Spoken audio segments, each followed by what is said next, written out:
বিশ্বনবী মক্কায় বসে বসে তাহাজ্জুদের সালাত পড়ে আল্লাহর কাছে দোয়া করলেন, আল্লাহুম্মা আইজ্জাল ইসলাম বিআহাব্বির রাজুলাইনি ইলাইক। ও আল্লাহ, দুইজন লোকের নাম বলবো, দুইজনের দরকার নেই, এই দুইজনের একজনকে আপনি ইসলামের সুশীতল ছায়া তোলে এনে ইসলামকে বিজয় দান করে দেন। মুহূর্তের মধ্যে দোয়াটা কবুল করে নিয়েছে কে? বিশ্বনবী বললেন, আল্লাহ, দুইজনের নাম বলবো আজকের দোয়ায়।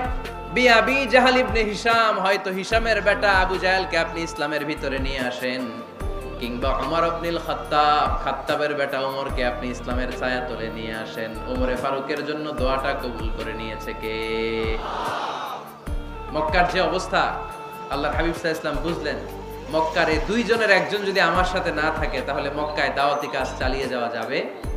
আল্লাহরে বললেন, আল্লাহ, বেশি চাই না, এই দুইজনের একজন, হয় আবু জাহেল নয় ওমর, হয় আবু জাহেল নয় ওমর। বিশ্বনবী যখন দোয়া করলেন, এই দোয়ার একটা ঈমানি ধাক্কা, নুরানি ধাক্কা সাইয়েদনা ওমর ফারুকের হৃদয়কে স্পর্শ করে ফেলে।